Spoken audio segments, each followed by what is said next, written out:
ಎಂಬ ವಿಷಯದ ರಾಷ್ಟ್ರೀಯ ವಿಚಾರ ಸಂಕಿರಣ.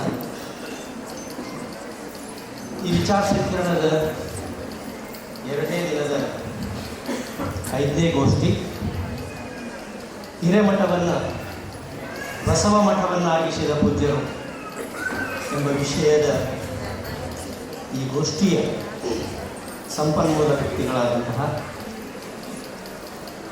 ಚಿಂತಕ ಬೆಂಗಳೂರಿನ ಡಾಕ್ಟರ್ ವಾಸು ಅವರೇ, ಆತ್ಮೀಯ ಮಿತ್ರ ಉತ್ತಮ ಬರಹಗಾರ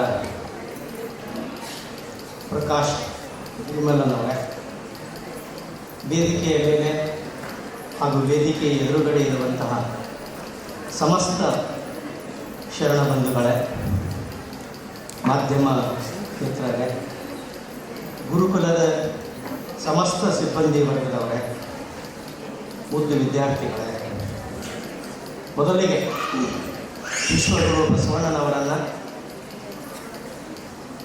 ಆಧುನಿಕ ಬಸವಣ್ಣ ನಡೆದಾಡುವ ದೇವರು ಎಂದು ಪ್ರಸಿದ್ಧಿಯನ್ನು ಪಡೆದಿರುವಂತಹ ಪೂಜ್ಯ ಲಿಂಗೈಕ್ಯ ಡಾಕ್ಟರ್ ಚನ್ನಬಸವ ಪಟ್ಟದೇವರನ್ನು ಭಕ್ತಿಪೂರ್ವಕವಾಗಿ ಸ್ಮರಿಸುತ್ತಾ, ಪೂಜ್ಯ ಶ್ರೀ ಡಾಕ್ಟರ್ ಬಸವಲಿಂಗ ಪಟ್ಟದೇವರ ಹಾಗೂ ಪೂಜ್ಯ ಶ್ರೀ ಗುರುಬಸವ ಪಟ್ಟದೇವರ ಕಡಿದಾವರಗಳಿಗೆ ನನ್ನ ಭಕ್ತಿಪೂರ್ವಕ ನಮನಗಳು. 75 ವಸಂತಗಳ ಸಾರ್ಥಕ ಬದುಕನ್ನು ಕಂಡ ಪೂಜ್ಯ ಶ್ರೀ ಬಸವಲಿಂಗ ಪಟ್ಟದೇವರಿಗೆ ಮೊದಲಿಗೆ ಭಕ್ತಿಪೂರ್ವಕ ಬರೀ ನನ್ನಿಂದ ಮಾತ್ರವಲ್ಲ, ನಾನು ಮಹಾರಾಷ್ಟ್ರದ ಪ್ರತಿನಿಧಿಯನ್ನು ಹೊಂದಿದ್ದೆ. ಮಹಾರಾಷ್ಟ್ರದಲ್ಲಿ ಬಸವ ಪಕ್ಷವನ್ನು ಸ್ಥಾಪನೆ ಮಾಡುವುದು ಇಡೀ ಮಹಾರಾಷ್ಟ್ರದ ಜನರಲ್ಲಿ ಬಸವ ಬೀಜಗಳನ್ನು ಬಿತ್ತುತ್ತಿರುವಂತಹ ಧೀಮಂತ ಚೇತನ, ಅದಮ್ಯ ಚೇತನ ಆಗಿರುವಂತಹ ಬಸವಲಿಂಗ ಪಟ್ಟದೇವರು ಇನ್ನೊಮ್ಮೆ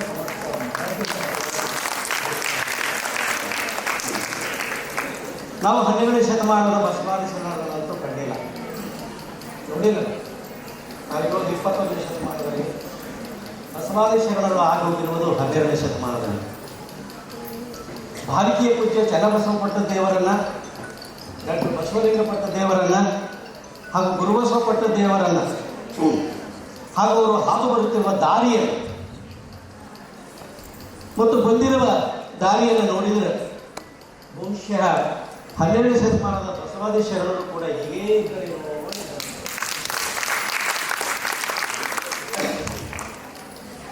ನಾನು ಚನ್ನಬಸವ ಪಟ್ಟದೇವರಲ್ಲಿ ಅಲ್ಲಮ್ಮನನ್ನ, ಡಾಕ್ಟರ್ ಬಸವಲಿಂಗ ಪಟ್ಟದೇವರಲ್ಲಿ ಬಸವಣ್ಣನನ್ನ ಹಾಗೂ ಪೂಜ್ಯ ಶ್ರೀ ಗುರುಬಸವ ಪಟ್ಟದೇವರಲ್ಲಿ ಚನ್ನಬಸವಣ್ಣನನ್ನು ಕಾಣುವುದು. ನನ್ನ ಹೋದ ಅನುಭವ ಮಂಟಪದ ಜಯಜಯಂತಿ ಲಿಗಾಡಿ ಅವರ ಪ್ರಶಸ್ತಿ ಪ್ರದಾನ ಸಮಾರಂಭದಲ್ಲಿ ಕೂಡ ಮಾತನಾಡಿದ್ದೇನೆ ನಾನು.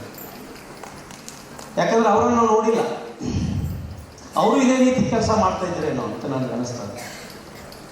ಗುರುಬಸವ ಪಟ್ಟದೇವರನ್ನು ನೋಡಿದ್ರೆ ಅವರ ಪಾದರಸ ವ್ಯಕ್ತಿತ್ವ, ನಮ್ಮ ಸೋದರನೆಯ ಶಿಖರೇಶ್ವರ ಹೇಳ್ತಾ ಇದ್ದ ಕಾರಣದಲ್ಲಿ ಬರುವಾಗ, ಬಹಳ ಶಾಣ್ಯದ, ಬಹಳ ಬುದ್ಧಿವಂತರದ,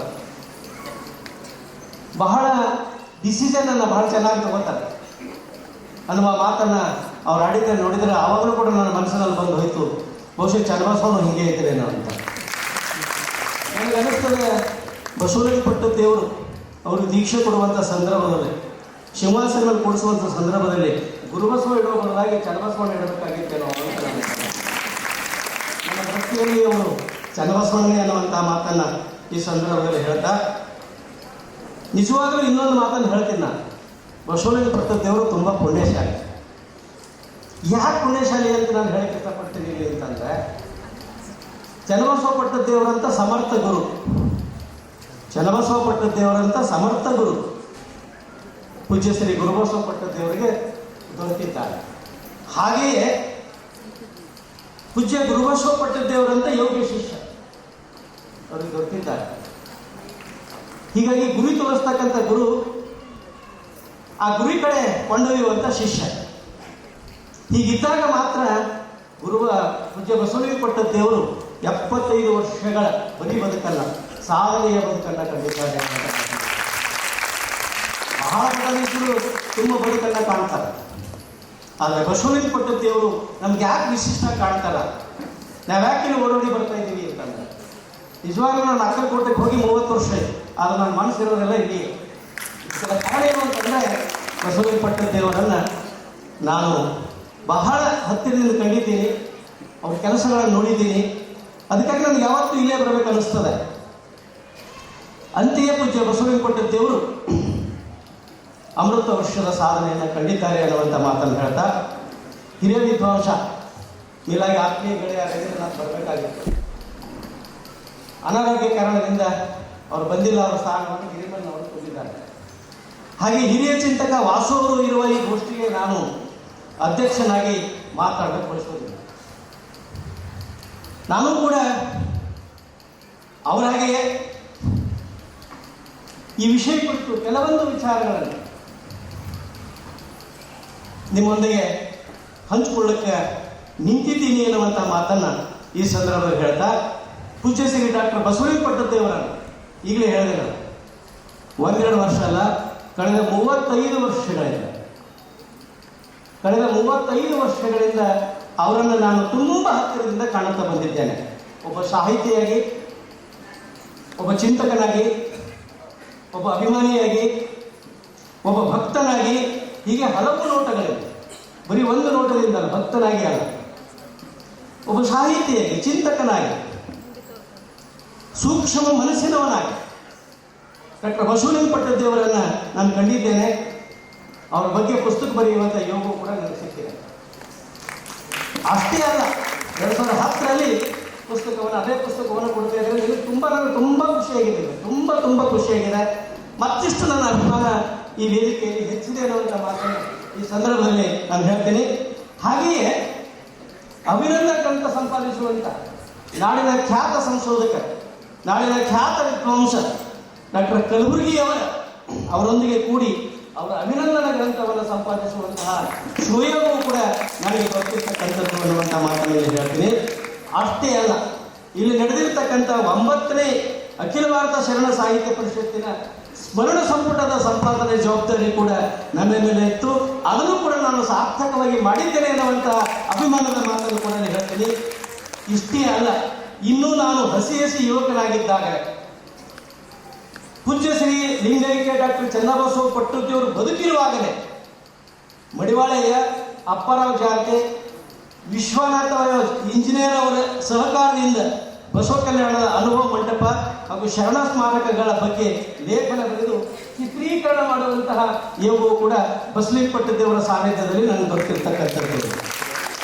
ಅಷ್ಟೇ ಅಲ್ಲ, ಇತ್ತೀಚೆಗೆ ಡಾಕ್ಟರ್ ಶ್ರೀ ಸೋಮಶೇಖರ್ ಅವರು ಡಾಕ್ಟರ್ ಚನ್ನಬಸವ ಪಟ್ಟದೇವರ ಹೆಸರಿನಲ್ಲಿ ಒಂದು ಪ್ರಶಸ್ತಿಯನ್ನು ಸ್ಥಾಪನೆ ಮಾಡಿರ್ತಕ್ಕಂಥ ಸಂದರ್ಭದೊಳಗೆ ಡಾಕ್ಟರ್ ಚನ್ನಬಸವ ಪಟ್ಟದೇವರ ಬಗ್ಗೆ ಚಿತ್ರೀಕರಣ ಮಾಡುವಂತಹ, ಆ ಚಿತ್ರೀಕರಣಕ್ಕೆ ಮಾರ್ಗದರ್ಶನ ಮಾಡುವಂತಹ ಯೋಗವು ಕೂಡ ನನಗೆ ಗೊತ್ತಿರ್ತಕ್ಕಂಥದ್ದು. ಈ ಹಿನ್ನೆಲೆಯಲ್ಲಿ ನಾನು ಅಪ್ಪವರನ್ನು, ಪೂಜ್ಯರನ್ನು ಬಹಳ ಹತ್ತಿರದಿಂದ ಎಲ್ಲ ದೃಷ್ಟಿಯಿಂದ ನೋಡಿದ್ದೀನಿ ಎನ್ನುವಂಥದ್ದನ್ನು ಈ ಸಂದರ್ಭದಲ್ಲಿ ಉದಾಹರಣೆ ಸಹಿತ ನಿಮ್ಮ ಮುಂದೆ ಹೇಳಿದ್ದೀನಿ. ಹೀಗಾಗಿ ಅವರ ಸಮಗ್ರ ಭಿತ್ತಿಯನ್ನು, ಅವರ ಸಮಗ್ರ ಚಿತ್ರಣವನ್ನು ನನ್ನ ಶಬ್ದಗಳಲ್ಲಿ, ನನ್ನ ಕೆಲವೊಂದು ಮಾತುಗಳಲ್ಲಿ ಒಂದು ಕ್ಷಣ ನೀವೆಲ್ಲರ ಕಣ್ಣು ಮುಂದೆ ತರುವ ಪ್ರಯತ್ನ ಮಾಡಬೇಕು. ಗಮನಿಸ್ರಿ, ಅಷ್ಟೊಂದು ಎತ್ತರವೂ ಅಲ್ಲದ, ಕುಳ್ಳೂ ಅಲ್ಲದ, ಮೃದು ಮಧ್ಯಮತನು, ದುಂಡ ಆದ ಮುಖ, ಆ ಮುಖಕ್ಕೆ ಒಪ್ಪುವಂಥ ಮೂಗು, ಕಾವಿಯ ಮುಖಬಣ್ಣ, ಮುಖದಲ್ಲಿ ಉತ್ಸಾಹ ತುಂಬಿದ ಬಸವಭಾವ, ಮುಖದ ತುಂಬ ಬಸವನಿಗೆ ಬಸವಾನುಭಾವದ ಅದಮ್ಯ ಚೇತನ, 75ರ ಇಳಿ ವಯಸ್ಸಿನಲ್ಲೂ 25 ವರ್ಷ ವಯಸ್ಸಿನ ಹುಡುಗನ ಅದಮ್ಯ ಉತ್ಸಾಹ, ಅದಮ್ಯವಾದ ಸಾಮಾಜಿಕ ಕಳಕಳಿಯ ಮನೋಭಾವ, ಪ್ರಾಂಜಲವಾದಂತಹ ಪರಿಶುದ್ಧವಾದಂತಹ ಮನಸ್ಸು, ಜಂಗಮ ಸೇವೆಯ ಕೈಗಳು, ಆ ಸೇವೆಗಾಗಿ ಪಾದರಸದಂತೆ ಸಂಚರಿಸುವ ಕಾಲುಗಳು. ನೋಡೋರು ಎಲ್ಲೆಲ್ಲವೂ ಬಂದರು, ಇಡೀ ಮಹಾರಾಷ್ಟ್ರದಲ್ಲಿ ತಿರುಗಾಡ್ತಾರೆ, ಆಂಧ್ರದಲ್ಲಿ ತಿರುಗಾಡ್ತಾರೆ. ಅಷ್ಟೇ ಅಲ್ಲ, ಪರದೇಶಗಳಿಗೂ ಹೋಗಿ ಬಸವ ಬೀಜಗಳನ್ನು ಬಿತ್ತಿರ್ತಕ್ಕಂಥ ಶ್ರೇಯಸ್ಸು ನನ್ನ ಅಭಿಮಾನದ ಕಡೆ ಅಗಲವಾದ ಅಂತಃಕರಣ, ದಯೆ ಕರುಣೆ ತುಂಬಿದ ಕಣ್ಣುಗಳು, ಅಂತಃಕರಣ ತುಂಬಿದ ವಿಶಾಲವಾದ ತಾಯಿ ಹೃದಯ, ಅಗಲವಾದ ಹಣೆಯ ಮೇಲೆ ಢಾಳಾಗಿ ಹೊಳೆಯುವ 3 ಬೊಟ್ಟು ವಿಭೂತಿ, ಕೊರಳಲ್ಲಿ ಕಾವ್ಯ ವಸ್ತ್ರದಲ್ಲಿ ಶೋಭಿಸುವ ಇಷ್ಟಲಿಂಗ, ಚಿಕ್ಕದಾದ ಏಕ ರುದ್ರಾಕ್ಷಿ ಸರ, ತಲೆಗೆ ವಿಶಿಷ್ಟ ವಿನ್ಯಾಸದ ಕಾವಿ ರುಮಾಲು. ಈ ರೀತಿ ಕಾವಿ ರುಮಾಲು ಯಾವ ಸಂಬಂಧ ಬರ್ತದೆ? ಅದು ನಮ್ಮ ವಿಶಿಷ್ಟ ವಿನ್ಯಾಸದ ಕಾವಿ ರುಮಾಲು, ಮೈಯಲ್ಲಿ ಕಾವಿ ಅಂಗಿ, ಕಾವಿ ಲುಂಗಿ, ಹಿತಮಿತವಾದ ಮೃದು ವಚನ. ಈಗಲೇ ಹೇಳಿದ್ರು ನಮ್ಮ ಮಾತು, ಅವ್ರ ಜೊತೆ ಮಾತಾಡುವಾಗ ಅವ್ರು ಮಾತಾ ಸರಿಯಾಗಿ ಕೇಳೋದಿಲ್ಲ. ಆದರೆ ಅದೇ ಬಸವ ಧರ್ಮವನ್ನ, ಬಸವ ತತ್ವವನ್ನ ಹೇಳುವಂಥ ಸಂದರ್ಭದಲ್ಲಿ ಅವ್ರ ಧ್ವನಿ ಬಹಳ ದೂರಾಗಿ ಆಗ್ತದೆ ಎನ್ನುವಂಥ ಮಾತನ್ನು, ಅಳೆದು ತೂಗಿ ಮಾತಾಡುವಂತಹ ವಿವೇಕ, ಅಳೆದು ತೂಗಿ ಮಾತಾಡುವಂತಹ ವಾಚಾಳಿ ಸ್ವಾಮೀಜಿ ಅಲ್ಲ ನಮ್ಮವರು. ಅಳೆದು ತೂಗಿ ಮಾತಾಡುವಂತಹ ವಿವೇಕ, ಅತ್ಯಂತ ಸರಳ ನಡೆ, ಸರಳ ಬದುಕು. ಅವ್ರು ಎಷ್ಟು ಸರಳದಾರ ಅಂತಂದ್ರೆ, ನಿಜವಾಗ್ಲೂ ಬಹಳ ಜನ ಸ್ವಾಮೀಜಿಯನ್ನು ನೋಡಿದ್ದೀನಿ ನಾನು. ಯಾರು ಸಿಂಹಾಸನ ಬಿಟ್ಟು ಕೆಳಗೆ ಕೊಡೋದೇ ಇಲ್ಲ. ಅವ್ರ ಬಗ್ಗೆ ಪುಸ್ತಕ ಬರೆಯುವಂಥ ಸಂದರ್ಭದಲ್ಲಿ ನಾನು ಸಂದರ್ಶನಕ್ಕೆ ಹೋದಾಗ ಸಿಂಹಾಸನ ಬಿಟ್ಟು ಪಟ್ಟಂತ ನನ್ನ ಜೊತೆ ಕೆಳಗೆ ಕುಂತು ನಾನು ಒಮ್ಮೆಗೆ ದಿಗ್ಭ್ರಮೆಗೊಂಡೆ. ಅಪ್ಪಾಜಿ ಇಲ್ಲಿ ಏನಿಲ್ಲ, ನೀವು ಕೂಡ್ರು ಕೆಳಗೆ ಕುಂತು ನನ್ನ ಜೊತೆ ಮಾತಾಡ್ತಕ್ಕಂಥವ್ರು ಪೂಜ್ಯ ಅಪ್ಪಾಜಿಯವರನ್ನು ಮಾತಾಡಿಕೊಂಡು ಹೇಳ್ತೀನಿ. ಅಮಿತ ಕಾರ್ಯದ ಛಲವತ್ತ ನಿಲುವು, ವೈಚಾರಿಕ, ವೈಜ್ಞಾನಿಕ ಹಾಗೂ ಆಧ್ಯಾತ್ಮಿಕ ಈ ತ್ರಿವೇಣಿ ಸಂಗಮಗಳ ನಡೆ. ವಾಸವರು ಮಾತು ಹೇಳಿದರು, ಹಸಿವಾದವನ, ನೀರಡಿಕೆಯಾದವನ ಪರಿಸ್ಥಿತಿಯನ್ನು ಗುರುತಿಸಿ ಯಾರು ಹಸಿವನ್ನು ಹಿಂದಿಸ್ತಾರಲ್ಲ ಅದೇ ನಿಜವಾದಂಥ ಅಧ್ಯಾತ್ಮ ಮಾರ್ಗ. ಇದು ಡಾಕ್ಟರ್ ಬಸವಲಿಂಗ ಪಟ್ಟತಿಯವರಿಗೆ ಅಪ್ಪಟ ಅನ್ವಯಿಸ್ತದೆ. ನಿಜವಾಗ್ಲೂ ಬಸವಲಿಂಗ ಪಟ್ಟತಿಯವರು ಅಧ್ಯಾತ್ಮಕದ ಮಾರ್ಗದಲ್ಲಿ, ವೈಚಾರಿಕತೆಯ ಮಾರ್ಗದಲ್ಲಿ, ವೈಜ್ಞಾನಿಕತೆಯ ಮಾರ್ಗದಲ್ಲಿ ಈ ತ್ರಿವೇಣಿ ಸಂಗಮಗಳ ನಡೆ ಬಾಕಿ ಬಸವಲಿಂಗ ಪಟ್ಟತಿಯವರು ಅನ್ನುವಂಥ ಮಾತನ್ನು ಹೇಳ್ತಾ, ಇವುಗಳಿಂದ ಶೋಭಿಸುವ ಪೂಜ್ಯ ಶ್ರೀ ನಾಡೋಜ ಬಸವಲಿಂಗ ಪಟ್ಟತಿಯವರು ನಮ್ಮ ನಾಡು ಕಂಡ ಒಬ್ಬ ಅಪರೂಪದ ಜಂಗಮ. ಬರೀ ಗುರು ಮಾತ್ರ ಅಲ್ಲ, ಗುರು, ಲಿಂಗ, ಜಂಗಮ ಇವು 3 ನಾವು ಬಸವಲಿಂಗ ಪಟ್ಟದೇವರಲ್ಲಿ ಕಾಣ್ತೀವಿ. ಅವರು ಅಪ್ಪಟ ಕನ್ನಡ ಸಂತ.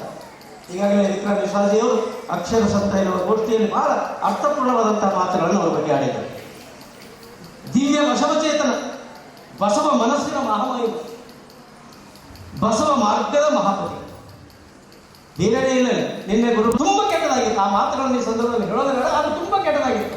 ಇಂತಹ ಕೆಟ್ಟದಾಗಿರ್ತಕ್ಕಂಥ ಪರಿಸ್ಥಿತಿಯೊಳಗೆ ಶೂನ್ಯದಲ್ಲಿ ಸ್ವರ್ಗವನ್ನು ಕೆತ್ತಿರ್ತಕ್ಕಂಥ, ಸೊನ್ನೆಯಲ್ಲಿ ಸ್ವರ್ಗವನ್ನು ಕೆತ್ತವರು, ಏನೂ ಇಲ್ಲದ ಸಂದರ್ಭದಲ್ಲಿ ಸ್ವರ್ಗ ಸದೃಶವಾಗಿರ್ತಕ್ಕಂಥ ಸಂಸ್ಥೆಯನ್ನು ಕಟ್ಟಿರ್ತಕ್ಕಂಥ ಶ್ರೇಯಸ್ಸು ಬಸವಲಿಂಗ ಪಟ್ಟದೇವರಿಗೆ ಸಾಲ್ತದೆ. ಇನ್ನೊಂದು ಮಾತನ್ನು ನಾವು ಗಮನಿಸಬೇಕು. ಇಲ್ಲಿ ನೀಟು ಓದ್ತಕ್ಕಂಥ ವಿದ್ಯಾರ್ಥಿಗಳು, ಡಾಕ್ಟರ್ ಆಗ್ತಕ್ಕಂಥ ವಿದ್ಯಾರ್ಥಿಗಳು, ವಿಜ್ಞಾನಿಕ ಆಗ್ತಕ್ಕಂಥ ವಿದ್ಯಾರ್ಥಿಗಳು, ಇಂಜಿನಿಯರ್ ಆಗ್ತಕ್ಕಂಥ ವಿದ್ಯಾರ್ಥಿಗಳು ಇದ್ದಾರೆ. ಆದ್ರೆ ಅವರು ಎಲ್ಲರೂ ಎದ್ರ ಮೂಲಕ ಕಲಿತಾರೆ ಅಂತಂದ್ರೆ ಶರಣರ ವಚನಗಳ ಮೂಲಕ ಕಲಿತಾರೆ. ಪ್ರಾರಂಭದಲ್ಲಿ ಅವರಿಗೆ ಹೇಳ್ಕೊಡ್ತಕ್ಕಂಥದ್ದೇನೆಂದ್ರೆ ವಚನ ಪ್ರಾರ್ಥನೆ. ಮಕ್ಕಳಿಗೆ ಶಿಕ್ಷಣ ಕೊಡೋದು ಅಷ್ಟೇ ಅಲ್ಲ, ಅವರಿಗೆ ಆಧ್ಯಾತ್ಮಿಕವಾಗಿ ಬೆಳೆಸಬೇಕು, ನೈತಿಕವಾಗಿ ಬೆಳೆಸಬೇಕು, ಸಾಂಸ್ಕೃತಿಕವಾಗಿ ಬೆಳೆಸಬೇಕು ಅನ್ನುವಂತಹ ಒಂದು ದೊಡ್ಡ ಗುಣವನ್ನು, ದೊಡ್ಡ ಸಂಸ್ಕೃತಿಯನ್ನು ನಾವು ಈ ಮಠದಲ್ಲಿ ಕಾಣ್ತೀವಿ ಅನ್ನುವಂಥ ಮಾತನ್ನು ಈ ಸಂದರ್ಭದಲ್ಲಿ ಹೇಳ್ತಾ, ಇನ್ನು ಸಾಮಾಜಿಕವಾಗಿ ಮಠವನ್ನಾಗಿ, ಬಸವ ಮಠವನ್ನಾಗಿ ಪರಿವರ್ತಿಸಿರ್ತಕ್ಕಂಥದ್ದನ್ನು ಕೂಡ ನಾವು ಗಮನಿಸಬೇಕು. ಇಲ್ಲಿ ಮಠವನ್ನು ವಚನ ಸಾಹಿತ್ಯದ ನೆಲೆಯಲ್ಲಿ ವೈಚಾರಿಕವಾಗಿ ಮಠವನ್ನು ಬೆಳೆಸ್ತಾ ಇದ್ದಾರೆ. ಇಲ್ಲಿ ಕುಲ ಇಲ್ಲ, ಇಲ್ಲಿ ಜಾತಿ ಇಲ್ಲ, ಮಡಿ ಇಲ್ಲ, ಮೈಲಿಗೆ ಇಲ್ಲ, ಮುಟ್ಟಿ ಇಲ್ಲ, ತಟ್ಟಿ ಇಲ್ಲ, ಮೇಲಿಲ್ಲ, ಕೀಳಿಲ್ಲ, ಮೂಢ ಆಚರಣೆಗಳಿಲ್ಲ. ಏನೇನಿದ್ರು ವೈಜ್ಞಾನಿಕತೆ ಇದೆ, ವೈಚಾರಿಕತೆ ಇದೆ, ಆಧ್ಯಾತ್ಮಿಕತೆ ಇದೆ, ಸಮಾನತೆ ಇದೆ, ಸಮಭಾವ ಇದೆ, ಸಮದೃಷ್ಟಿ ಇದೆ. ಇದೆಲ್ಲವನ್ನ ನಾವು ನೋಡಿದ್ವಿ ಅಂತಂದ್ರೆ ನಿಜವಾಗ್ಲೂ ಭಾರತೀಯ ಮಠ ಎಂತಹ ಅದ್ಭುತವಾಗಿ ಕೆಲಸ ಮಾಡ್ತಾ ಇದೆ. ಅಪ್ಪಟ ಬಸವ ಮಾರ್ಗದಲ್ಲಿ ಈ ದೇಶವನ್ನು ಕಟ್ಟುವಂತೆ ಕೆಲಸ ಭಾರತೀಯ ಮಠದಲ್ಲಿ ನಡೆದಿದೆ ಅನ್ನುವಂಥದ್ದನ್ನ ನಾವು ಗಮನಿಸಬೇಕು. ಇನ್ನೊಂದು, ಬಹಳ ಮಠದೊಳಗೆ ರಾಜಕೀಯ ಇರ್ತದೆ, ಬಹಳ ಮಠಗಳಲ್ಲಿ ರಾಜಕೀಯ ಇರ್ತದೆ. ಆದರೆ ಭಾರತೀಯ ಮಠದೊಳಗೆ ರಾಜಕೀಯ ಇಲ್ಲ, ಸಂಸ್ಕೃತಿ ಇದೆ, ವೈಭವ ಆಡಂಬರಗಳಿಲ್ಲ, ಸರಳತೆ ಇದೆ. ಇವರು ಕೈ ಎತ್ತಿ ಆಶೀರ್ವಾದ ಮಾಡೋದಿಲ್ಲ, ಹಿಂಗೆ ಕೈ ಎತ್ತಿ ಆಶೀರ್ವಾದ ಮಾಡೋದಿಲ್ಲ, ಕೈ ಎತ್ತಿ ಕಾಯಕ ಮಾಡುವ ಸಂಸ್ಕೃತಿ ಭಾರತೀಯ ಮಠದಲ್ಲಿದೆ. ಕೈ ಎತ್ತಿ ದಾಸೋಹ ನೀಡುವ ಸಂಸ್ಕೃತಿ ಭಾರತೀಯ ಮಠದಲ್ಲಿದೆ.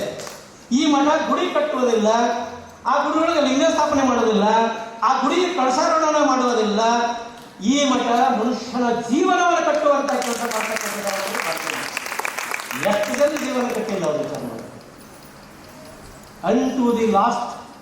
ಅಂಟು ದಿಸ್ ಲಾಸ್ಟ್ ಅಂತ ಜಾನ್ ರಸ್ಕಿನ್ ಅವರು ಒಂದು ಕೃತಿ ಇದೆ. ಹಂಗಂದ್ರೆ ಏನು ಅಂದ್ರೆ ಕಟ್ಟ ಕಡೆಯವನು ಅಂತ. ಇದು ಕಟ್ಟ ಕಡೆಯವನು ಯಾರು ಅಂತಂದ್ರೆ ದಲಿತನಲ್ಲ. ಕಟ್ಟ ಕಡೆಯವನು ಯಾರು ಅಂದ್ರೆ ಅನಾಥ. ಯಾವುದೋ ಕುಳವಾಂದೊಳಗೋ ಯಾವುದೋ ಘಟಾಳದೊಳಗೋ ಎಲ್ಲೋ ಯಾವುದೋ ಒಂದು ಜಾಗದೊಳಗೋ ಹಂದಿಯ ಬಾಯಿಗೆ ಆರಾಗ್ತಕ್ಕಂಥ, ನಾಯಿ ಬಾಯಿಗೆ ಆರಾಗ್ತಕ್ಕಂಥ ಅನಾಥ ಮಕ್ಕಳನ್ನ ಈ ಮಠದಲ್ಲಿ ತಂದು ತೊಟ್ಟಲು ಕಟ್ಟಿ ತೂಗಿ ವಾಹಿನಿಯವರೆಗೆ ಕಳಿಸಿದ್ರಲ್ಲ, ಇದು ಸಾಮಾನ್ಯ ಸಾಧನೆ.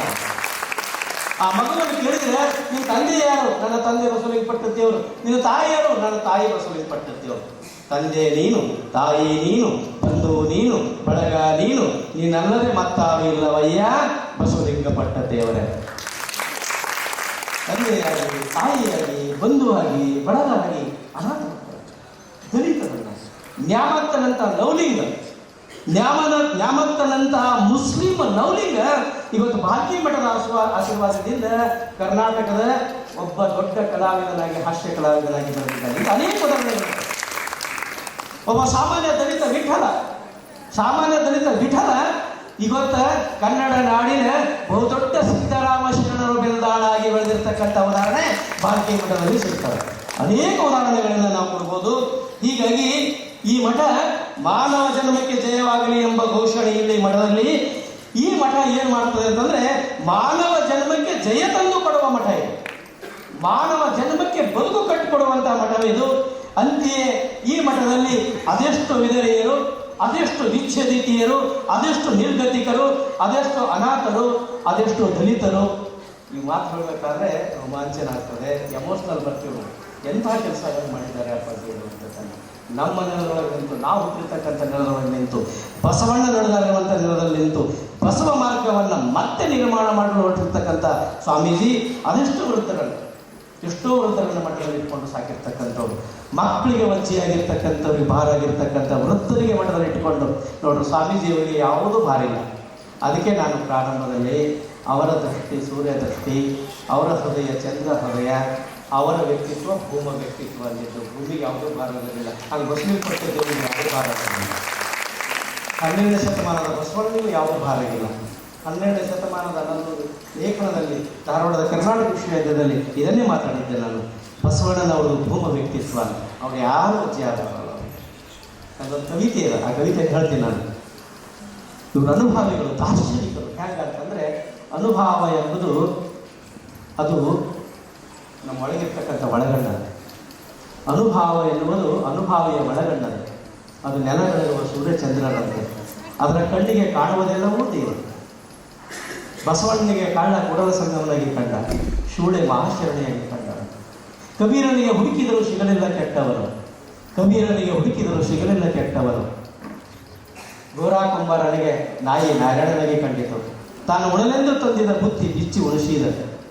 ಸೌತಾ ಮಾಳಿಗೆ ತರಕಾರಿಗಳ ಪಂಡರಿ, ಮಟ್ಟಿ ನಾಡಿ ಹಗ್ಗ ಎಲ್ಲವೂ ಶ್ರೀಹರಿ. ಅಕ್ಕ ಮಾದೇವಿಗೆ ನೆಲವೆಲ್ಲ ಅವಯುಕ್ತಿ ಕ್ಷೇತ್ರ, ನೆಲದ ಮೇಲಿನ ಹರಳು ಚಿಂತಾಮಣಿ ರತ್ನ, ಖಗಮೃಗವೆಲ್ಲ ಕಾಮಧೇನು. ಇದೇ ಅಕ್ಕ ಮಾದೇವಿ ತಾಪಕ ಕೌಶಿಕನಿಗೆ ದೇವಲೋಕದ ಅಂಶತೆ. ಆದರೆ ಮಹಾನುಭಾವಿ ಅಲ್ಲಮ ಪ್ರಭುವಿಗೆ ಅಕ್ಕ ಮಾದೇವಿ. ಅಂದರೆ ತುಂಬ ಚೆನ್ನಾಗಿ ಮಾತಾಡಿದ್ದಾರೆ, ಚಿಂತನ ಪರವಾದಂಥ ವಿಚಾರಗಳನ್ನು ವ್ಯಕ್ತಪಡಿಸಿದ್ದಾರೆ. ಗಿರಿಬಲ್ಲವರು ಕೂಡ ತುಂಬ ಅರ್ಥಪೂರ್ಣವಾದಂಥ ವಿಚಾರಗಳನ್ನು ವ್ಯಕ್ತಪಡಿಸಿದ್ದಾರೆ. ಅವರಿಬ್ಬರಿಗೂ ಧನ್ಯವಾದಗಳು ಹೇಳ್ತಾ, ತಮಗೆಲ್ಲರಿಗೂ ನನ್ನ ಮಾತುಗಳನ್ನು ಕೇಳಿದ್ದೀರಿ, ಚಪ್ಪಾಳೆ ತಟ್ಟಿದ್ದೀರಿ, ಪ್ರೋತ್ಸಾಹ ಕೊಟ್ಟಿದ್ದೀರಿ, ಜೋರಾಗಿ ಮಾತಾಡುವುದನ್ನು ಕೂಡ ನೀವು ನನಗೆ ಸಪೋರ್ಟ್ ಮಾಡಿದ್ದೀರಿ. ಅದಕ್ಕಾಗಿ ತಮಗೆಲ್ಲರಿಗೂ ಶರಣಾರ್ಥಿ.